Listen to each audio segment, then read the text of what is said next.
The gavel slammed down in the courtroom as Margaret Henderson's face drained of color. What started as a petty dispute over an RV parked in a driveway had just cost her everything: her position, her reputation, and her million-dollar secret. But 12 hours earlier, she thought she held all the power. She thought Tom Bradley was just another homeowner she could crush under her designer heel.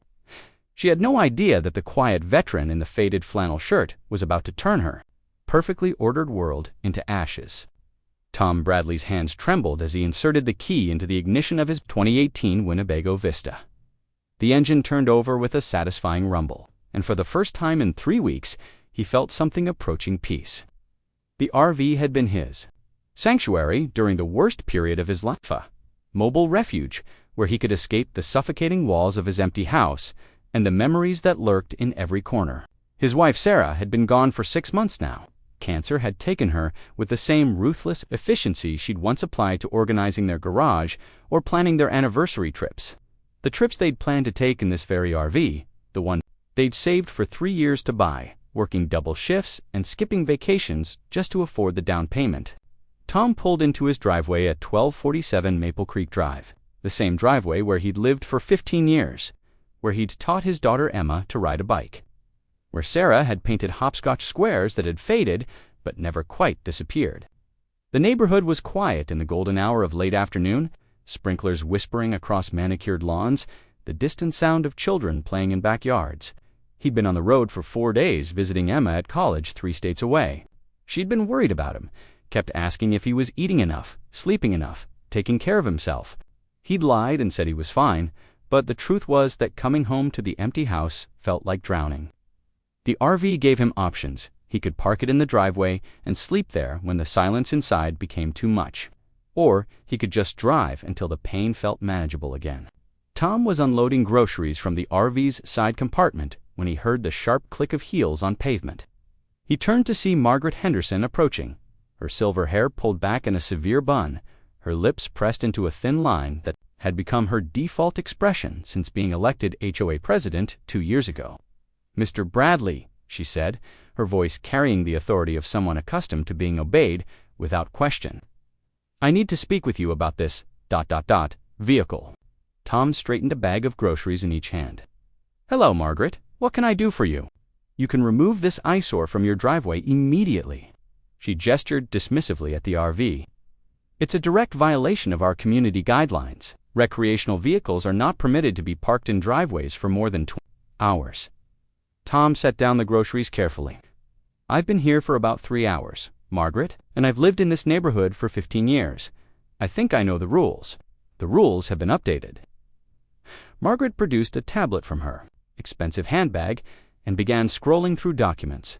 Section 4.7 of the revised community guidelines, which were voted on and approved 6 months ago, clearly states that recreational vehicles, including motorhomes, travel trailers, and campers, may not be parked in driveways or on any visible portion of residential properties for more than 24 hours in any 7-day period. Tom felt a familiar tightness in his chest. 6 months ago, Margaret, my wife, was dying 6 months ago. I wasn't exactly focused on HOA meetings. Something flickered across Margaret's face was its sympathy. But it was gone so quickly, Tom wondered if he'd imagined it. "I'm sorry for your loss," she said, her tone softening for just a moment. "But the rules apply to everyone equally. That's what makes a community function. If we make exceptions for one person, where does it end?" "Where does it end?" Tom repeated, incredulous. "It ends with showing basic human decency to a neighbor who's going through the worst time of his life." Margaret's expression hardened again. "Mr. Bradley, I understand you're grieving. But grief doesn't exempt you from your responsibilities as a homeowner in this community. The RV needs to be moved to an appropriate storage facility by tomorrow evening, or you'll face fines starting at $200 per day." Tom stared at her, trying to process the surreal nature of the conversation. "Margaret, do you remember when Sarah organized the neighborhood potluck dinners, when she set up the community garden, when she spent her weekends helping elderly neighbors with their yard work?" "Of course I remember Sarah," Margaret said stiffly. "She was a lovely woman. But that doesn't change the fact that you're standing in my driveway, threatening to fine me for my RV on my own property, 6 months after I buried my wife." Tom's voice was rising now, and he could see curious neighbors beginning to emerge from their houses. "Do you have any idea what I've been through? Do you have any idea what it's like to come home to a house that feels like a tomb?" Margaret glanced around nervously at the growing audience. Mrs. Chen from next door was pretending to water her roses while obviously listening. The Johnsons across the street had stopped their evening walk and were watching with undisguised interest. "Lower your voice, Mr. Bradley," Margaret hissed. "You're making a scene." "I'm making a scene?" Tom laughed bitterly. "You came to my house to harass me about parking my RV in my own driveway, and I'm making a scene. It's not harassment, it's enforcement of community standards that we all agreed to live by when we bought homes here." Margaret's voice took on a lecturing tone. "Property values are at stake. The character of our neighborhood depends on everyone following the same rules." "Property values," Tom repeated slowly. "Margaret, let me ask you something. How much is your house worth?" She looked taken aback. "I don't see how that's relevant. Humor me. How much is your house worth?" Margaret lifted her chin defiantly. "The assessed value is $1.2 million. And how much did you pay for it?" "Again, I don't see how much, Margaret?" She hesitated. $400,000, but that was 12 years ago, and I've made significant improvements. So you've made about $800,000 in equity just by owning a house in this neighborhood," Tom interrupted. $800,000. "And you're worried that my RV, which, by the way, cost me $45,000 and is probably worth more than some people's cars, is going to somehow destroy property values." "It's not about the money," Margaret said, but her voice lacked conviction, "isn't it?" Tom stepped closer, and Margaret instinctively stepped back. "Because from where I'm standing, it looks like you're so terrified of losing a few $1,000 on paper that you're willing to kick a grieving widower when he's already down. Mr. Bradley, I'm trying to be patient with you, but patient." Tom's voice cracked. "You want to talk about patience? I've been patient for 6 months while my wife slowly died. I've been patient with the insurance companies and the medical bills and the well-meaning neighbors who keep telling me that everything happens for a reason. I've been patient with the fact that I wake up every morning and for just a split second I forget that she's gone, and then I remember all over again. And now you want me to be patient while you tell me I can't park my RV in my own driveway?" Margaret's face was flushed now, and Tom could see that several more neighbors had emerged from their houses. The Hendersons' teenage son was recording everything on his phone from their front porch. "The rules are the rules." "Mr. Bradley," Margaret said, her voice shaking slightly, "I don't make them, I just enforce them." "Actually, Margaret, you do make them. You're the HOA president. You and your little board of dictators sit in your monthly meetings and come up with new ways to make people's lives miserable." "That's not true, and you know it. We're trying to maintain the quality of life in this neighborhood." "Quality of life?" Tom gestured around at the watching neighbors. "Look around, Margaret. Look at the quality of life you're creating right now. You're turning neighbors against each other over a parking space." Margaret straightened her shoulders, clearly trying to regain control of the situation. "Mr. Bradley, I'm going to give you one more chance to handle this civilly. Move the RV by tomorrow evening or face the consequences." "And what exactly are these consequences?" Tom asked quietly. "Fines of $200 per day, escalating to $500 per day after the first week. If the violation continues, we can place a lien on your property." Tom felt something cold settle in his stomach. "A lien on my house over this, if necessary, yes. The HOA has the legal authority to enforce its covenants through all available means." "Legal authority," Tom repeated. "Margaret, can I ask you something? Have you ever served in the military?" She looked confused by the change of subject. "No, I haven't. What does that have to do with anything?" "I spent 2 tours in Afghanistan," Tom said quietly. "I saw what happens when people with a little bit of power decide they know what's best for everyone else. I saw what happens when bureaucrats prioritize rules over human dignity." "This is hardly the same thing," Margaret said, dismissively, "isn't it?" Tom's voice was deadly calm now. "You're using the threat of financial ruin to force me to comp." The morning sun cast long shadows across Tom's driveway as he sat in his RV, drinking coffee and watching Margaret Henderson's house through the window. She lived in the largest home on the street, a sprawling colonial with perfectly manicured landscaping, and a circular driveway that could accommodate 3 luxury vehicles. This morning, only her silver Mercedes was visible, parked at an angle that suggested she'd been in a hurry when she'd arrived home the night before. Tom's phone had been buzzing since 6 a.m. with messages from neighbors, local news stations, and even a few lawyers who'd seen the video of his confrontation with Margaret. The footage had gone viral in the local community, shared across neighborhood, Facebook groups, and next-door forums throughout the city. By morning, it had been viewed over 10,000 times. At 9 a.m. sharp, David Kim arrived at Tom's house. He was younger than Tom had expected, probably in his early 40s, with an easy smile and the kind of confidence that came from knowing the law inside and out. He carried a leather briefcase and wore a suit that looked expensive but not flashy. "Mr. Bradley," David said, extending his hand, "thank you for agreeing to meet with me. Please call me Tom, and thank you for reaching out. I have to admit, I didn't expect to find myself in the middle of a legal battle over a parking space." David smiled grimly. Unfortunately, HOA disputes are more common than you might think, and from what I've seen, Margaret Henderson has been pushing the boundaries of her authority for quite some time. They sat at Tom's kitchen table, and David pulled out a thick folder. "I spent last night researching your HOA's governing documents and the state laws that govern homeowner associations. What I found is ... concerning. How so? First, let's talk about these emergency powers that Margaret claims to have.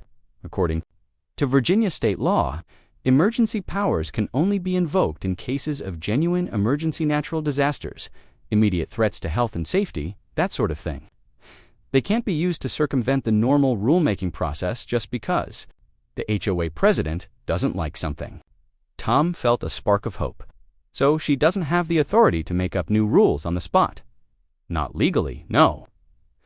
But here's where it gets interesting. David pulled out a document. "I obtained a copy of the meeting minutes from 6 months ago, when these new rules were supposedly adopted. Look at this." Tom studied the document.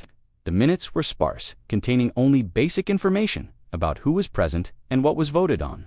There was no record of any discussion, no mention of public input, and no justification for why the changes were necessary. "This doesn't look like proper meeting minutes," Tom said. "That's because they're not. Virginia law requires that meetings be properly noticed, that homeowners be given an opportunity to comment on proposed rule changes, and that the minutes reflect the substance of any discussions. These minutes are essentially worthless from a legal standpoint." David pulled out another document. "But it gets worse. I did some research on the people who were supposedly present at this meeting. One of them, a Mrs. Henderson no relation to Margaret, moved out of the neighborhood 8 months ago. She couldn't have been at a meeting 6 months ago." Tom stared at the document. "Are you saying Margaret falsified the meeting minutes?" "I'm saying that the meeting minutes don't accurately reflect what happened, if anything happened at all. And if that's the case, then these new rules were never legally adopted." Tom felt his anger building again. "So she's been threatening people with fines and liens based on rules that don't actually exist." "That's exactly what I'm saying. And that's not just a civil matter, Tom. That could be criminal fraud." Before Tom could respond, his doorbell rang. Through the window, he could see a woman in a business suit holding a clipboard and a camera. "Crew behind her, Mr. Bradley," the woman called out. "I'm Jessica Martinez from Channel 7 News. We'd like to ask you about your dispute with the HOA." Tom looked at David, who nodded. "This could be helpful. The more public attention this gets, the harder it will be for Margaret to continue her intimidation tactics." Tom opened the door to find Jessica Martinez, a poised reporter in her 30s, flanked by a cameraman and a sound technician. Behind them, he could see neighbors gathering on the sidewalk, drawn by the presence of the news crew. "Mr. Bradley, thank you for speaking with us," Jessica said. "We've been following your story since the video went viral yesterday. Can you tell us about your dispute with HOA President Margaret Henderson?" Tom glanced at David, who gave him an encouraging nod. "It started with me parking my RV in my own driveway. Mrs. Henderson claimed it violated new HOA rules and threatened to fine me $200 a day if I didn't move it. And these are new rules. According to Mrs. Henderson, yes, but I was never notified of any rule changes. My wife passed away 6 months ago, and I wasn't in a position to attend HOA meetings at the time." Jessica's expression softened. "I'm sorry for your loss. Mrs. Henderson knew about your situation." She did, but she said grief doesn't exempt me from following the rules. The reporter's eyebrows rose. She said that, on camera, apparently. It's all in the video that's been circulating online. Jessica turned to address the camera. Reached out to Margaret Henderson for comment, but she declined to speak with us. However, we did speak with several other residents who claim they've been targeted by the HOA for minor violations. The camera panned to show Mrs. Chen, who was standing nervously at the edge of her driveway. Mrs. Chen, you live next door to... Mr. Bradley, have you had any issues with the HOA? Mrs. Chen looked uncomfortable, but stepped forward. Margaret? Mrs. Henderson, she's been very... aggressive lately. She threatened to fine me for having my garden gnomes in the front yard, said they were non-conforming decorations. I've had those gnomes for 10 years.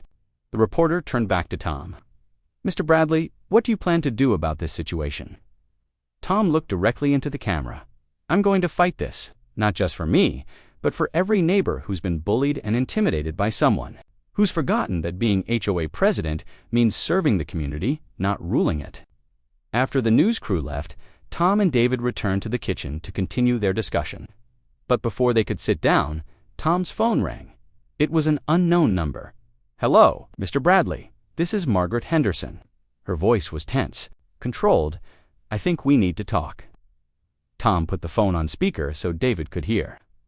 What do you want to talk about, Margaret? I want to resolve this situation before it gets out of hand. I'm prepared to offer you a compromise. What kind of compromise? You can keep your RV in the driveway for up to 1 week per month, as long as you provide advance notice to the HOA in exchange. You agree to stop making inflammatory statements to the media and withdraw any legal challenges you might be considering. Tom looked at David, who was shaking his head vigorously. That's generous of you, Margaret, but I'm not interested in compromises. Mr. Bradley, I'm trying to be reasonable here. Don't force me to take more drastic action. What kind of drastic action? The HOA has the authority to place liens on properties for repeated violations. If you continue to defy the rules, I'll have no choice but to pursue that option. David grabbed a pen and wrote quickly on a notepad. That's a threat. Keep her. Talking Margaret, can you explain to me exactly what authority you have to place liens on properties? It's all outlined in the HOA covenants. I suggest you read them more carefully.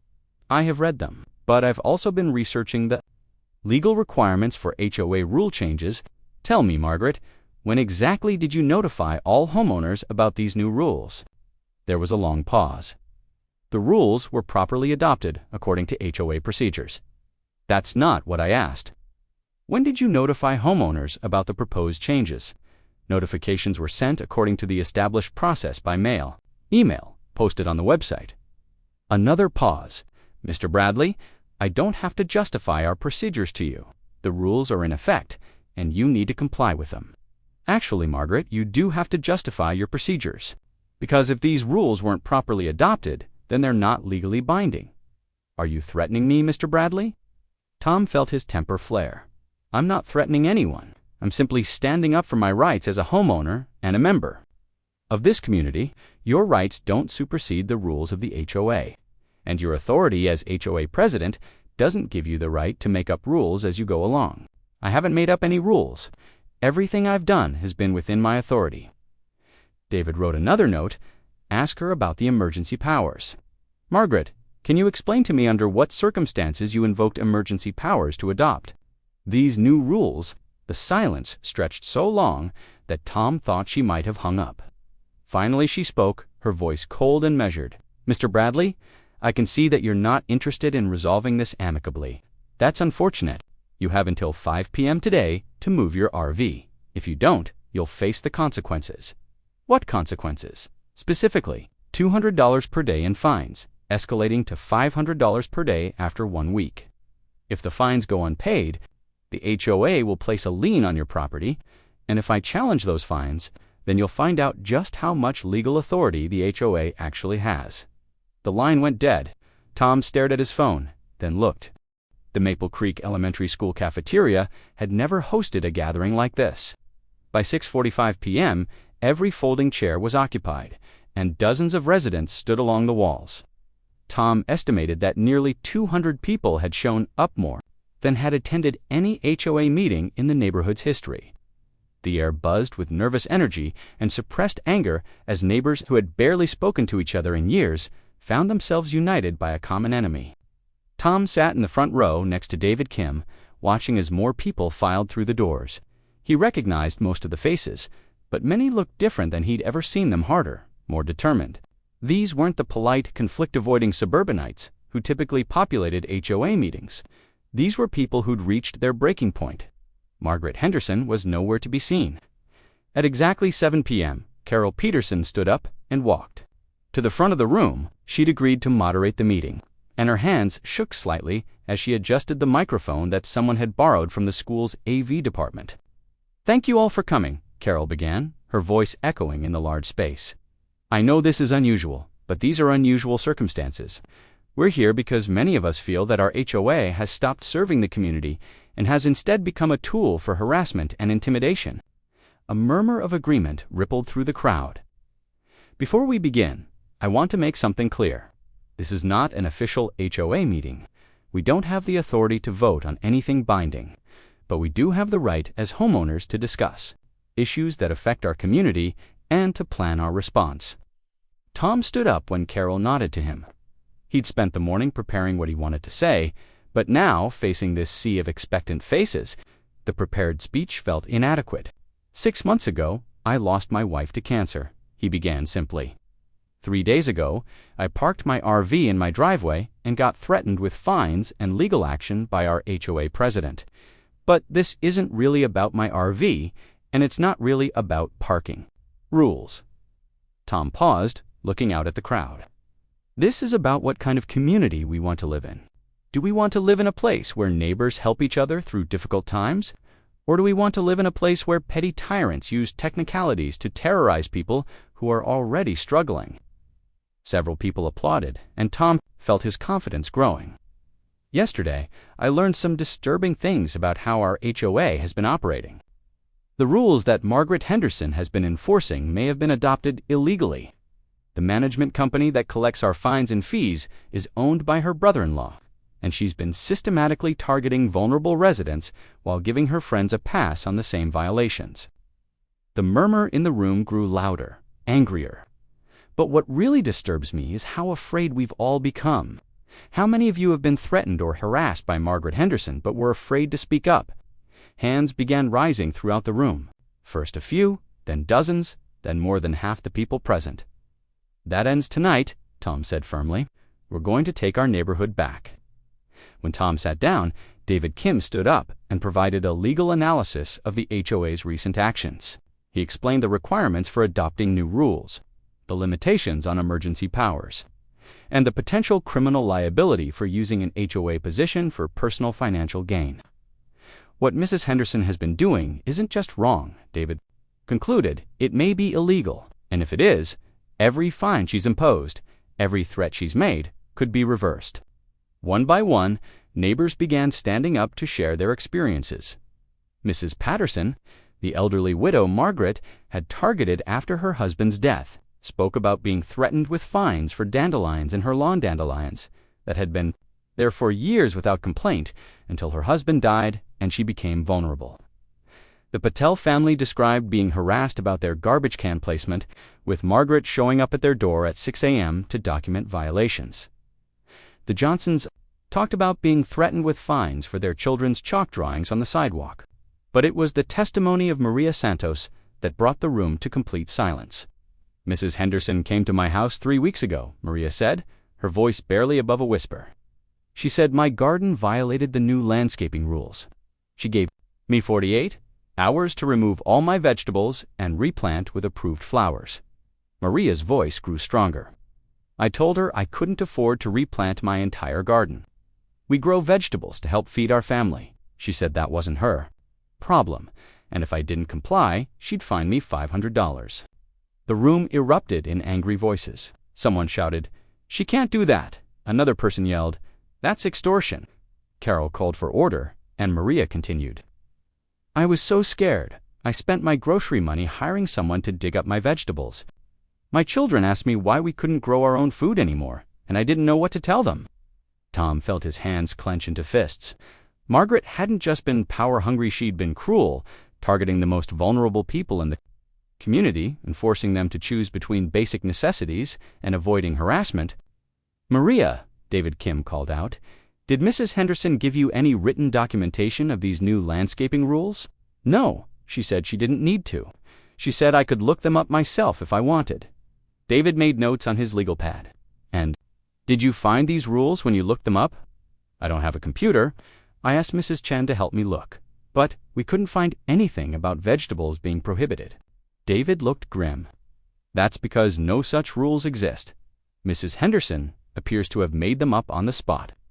The testimony continued for over an hour.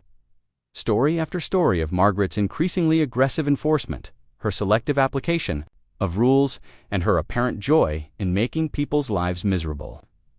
By the time the last person spoke, Tom realized they weren't just dealing with an overzealous HOA president, they were dealing with someone who seemed to enjoy wielding power over others. At 8:30 p.m., just as Carol was preparing to discuss next steps, the cafeteria doors burst open. Margaret Henderson strode in, flanked by two men in expensive suits and a woman with a professional camera. The room fell silent as Margaret walked to the front, her heels clicking loudly on the linoleum floor. She was dressed in a Navy business suit and carried herself with the bearing of someone accustomed to commanding attention. "Ladies and gentlemen," Margaret announced, her voice carrying clearly without the microphone, "I understand you've been having quite an interesting discussion about me in my absence." Carol stepped forward. "Margaret, this is a private meeting. You weren't invited. Actually, Carol, as HOA president, I have the right to attend any meeting related to association business. And I understand that's exactly what this is." One of the men in suits stepped forward. "I'm Richard Blackwood, legal counsel for the Maple Creek HOA. I'm here to inform you that this gathering constitutes an illegal assembly under the association's bylaws." David Kim stood up. "That's ridiculous. Homeowners have the right to meet and discuss community issues, not when those discussions involve planning to violate the association's covenants and bylaws." Blackwood replied smoothly. Margaret smiled coldly as she surveyed the crowd. "I'm disappointed but not surprised to see so many of you here tonight.